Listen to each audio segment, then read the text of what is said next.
안녕하십니까, 정인태입니다. 허경영 복통쇼, 병원쇼, 석방쇼, 다음 카드는 공중부양 축지법 타로. 네, 이 주제로 좀 말씀을 드리겠습니다. 이 허경영이가 구속되자마자 배가 아프다 그러면서 119를 타고 병원에 갔다라는 거예요. 정말 기가 막힌 일이 아닐 수가 없죠. 본인이 0.5초 만에 눈빛으로 병을 고친다. 그리고 불로유만 먹으면 만병통치약이 된다. 이랬던 자가 복통쇼를 벌인다. 그리고 본인이 천지창조신이다 그러면서 복통쇼 그리고 병원쇼를 벌인다라는 것 자체가 완전 가치없는 쇼지를 한 거죠. 기가 막힌 일이 아닐 수 없고요.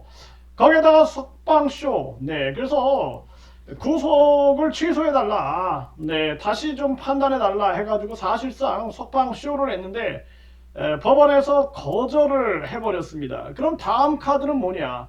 그러니까 이 허경영이가 공중부양이나 축지법으로 탈옥하면 되지 않느냐, 뭐 이런 사람들이 글을 쓰는 사람도 있는데, 이거는 그냥 이 거짓말쟁이가 한 소리에 불과한 거죠. 그래서 이 허경영의 다음 카드는 보석이다. 저는 그렇게 보고 있습니다. 보석. 네, 그래서 이 허경영에 대해서 지금 신도 이 준강제추행 혐의를 받고 있는 이 허경영이가 결국에는 계속 유치장 신세가 됐다.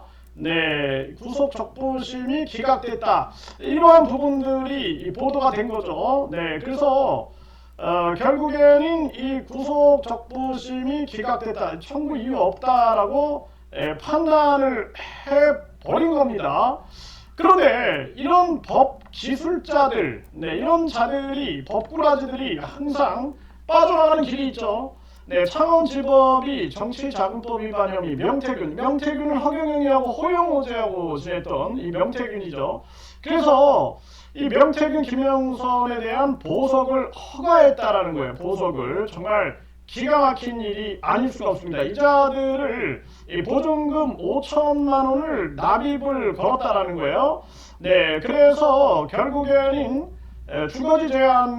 주거지를 제한한다 이렇게 하고 5천만 원으로 걸었는데, 사실상 이 자들이 그 이후에도 너무나 많은 혐의를 받기 때문에 둘 다 재구속해야 한다. 저는 그렇게 말씀드리고, 이 허경영이도 이런 또 이 보석을 신청하지 않겠느냐. 저는 그렇게 보고 있어요. 이 명태균이가 검찰 조사를 마치고 윤상현과 강남에서 한밤 술자리를 가졌다라는 중앙일보 보도가 나옵니다. 절대 풀어줘서는 안 된다라는 거예요. 이 자들은 양심이 없는 자들이죠. 네, 그 후에 이희자 회장, 옥중에 이만희 신천지 이만희죠. 네, 교주 병보석 로비했는가, 이런 의혹의 기사가 나옵니다. 그래서 결국에는 이 병보석, 그러니까 허경영이가 또 이제 뭐 아프다 해가지고 병보석을 신청할 수도 있다. 그래서 과거에도 재판부에다가 건강 이상, 건강 관련 자료를 청구하고 반성문을 제출을 하고, 그 결국엔 집행유예 3년을 받았는데, 이 법꾸라지가 또 이러한 법꾸라지 행태를 보이지 않겠느냐라는 생각을 안 할 수가 없어요.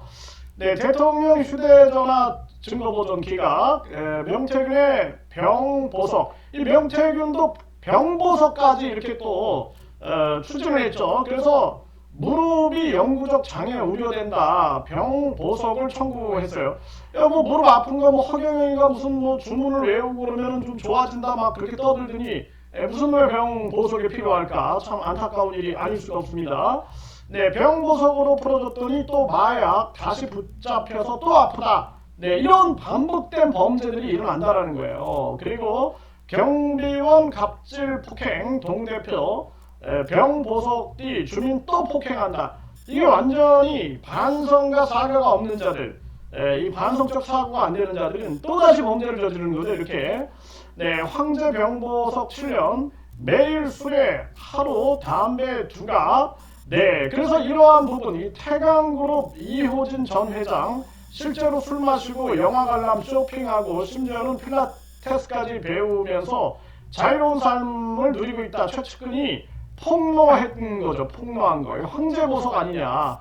그래서 이 황제병보석 특혜를 취소해라. 이런 목소리가 나오는 거죠. 그래서 참 이런 이호진 전 태광그룹 회장 병보석 취소 의견서 이런 목소리들이 나오게 되는 겁니다. 그래서 이 허경영이가 이제 다음 카드는 바로 이런 병보석 또는 돈보석을 신청하지 않겠느냐 이런 생각을 하게 됩니다. 그런데 재판부에서 절대 인정을 해줘서는 안 된다. 이 허경영이가 그동안 하는 걸 보세요. 지금 태도 완전히 뭐 들어가자마자 뭐 배 아프다 그래갖고 병원에 갔더니 이상 없다라고 하지 않습니까? 그 스스로 본인이 신도 아니다 이런 걸 보여주는 거예요. 그렇기 때문에 신도들은 빨리 깨닫고 이 허경영에 대해서 빨리 손절을 해야 한다. 저는 그렇게 말씀을 드리고, 그리고 이 허경영이 마치 석방이 될 것처럼 떠들어댔지만 결국에는 이 허경영의 석방을 허락하지 않았죠. 그런데도 지금 신도들을 가스라이팅을 하고 있는데 기가 막힌 일입니다. 이 허경영이 지금도 계속해서 지령을 내린다. 지령, 이렇게 지령들을 내리는 거죠. 뭐 예루살렘 하면서 이게 완전히 종교사기죠. 종교사기. 네, 이 허경영의 이 종교사기를 계속 방치해둬서는 안 된다. 저는 그렇게 생각을 합니다. 그래서 이것을 경찰, 검찰, 법원 그리고 우리 사회 시민 단체들이 계속 보고 정치권에서도 보면서 이 허경영에 대해서 엄벌을 우리 사회에서 내리고 이번에 허경영이를 완전히 사회로부터 격리시켜야 된다. 저는 그렇게 말씀을 드리고 있는 거예요. 그래서 이 허경영이가 이제 구속적 보심도 실패했어요. 이렇게 되면 이제 경찰 입장에서는 빨리 아마 이제 시간이 있기 때문에 이 계속 수사, 추가 수사를 하면서 이 허경영에 대해서 완벽한 이제 증거 자료들 이런 것들을 마련을 하겠죠.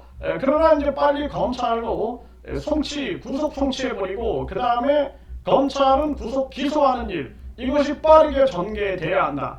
그러면 이제 허경영 입장에서는 반드시 병보석이나 또는 돈보석을 추진할 것이다. 저는 그렇게 보고 있습니다. 하지만 이걸 우리가 미리 계속 목소리를 내고 그리고 사회 분위기를 만들어서 이 허경영이가 절대로 병보석이나 돈보석으로 풀려나지 못하게끔 해야 한다. 분명히 법꾸라지들은 이런 술책들을 쓸 거예요. 그래서 이번에도 복통쇼, 병원쇼, 석방쇼 이런 걸 통해서 이 법꾸라지 행태를 보이고 있죠. 그 다음 카드는 반드시 보석으로 또 사회를 혼란스럽게 할 것이다. 이 허경영이가 들어가서도 문제잖아요. 밖에서도 계속 문제덩어리, 들어가서도 문제덩어리. 이자 아닌 강력한 심판만이 길이다. 이렇게 말씀을 드리고 신도들은 빨리 허경영과 손절하고 빨리 이 세뇌에서 풀려가지고 정신을 차려야 된다. 이렇게 말씀드립니다.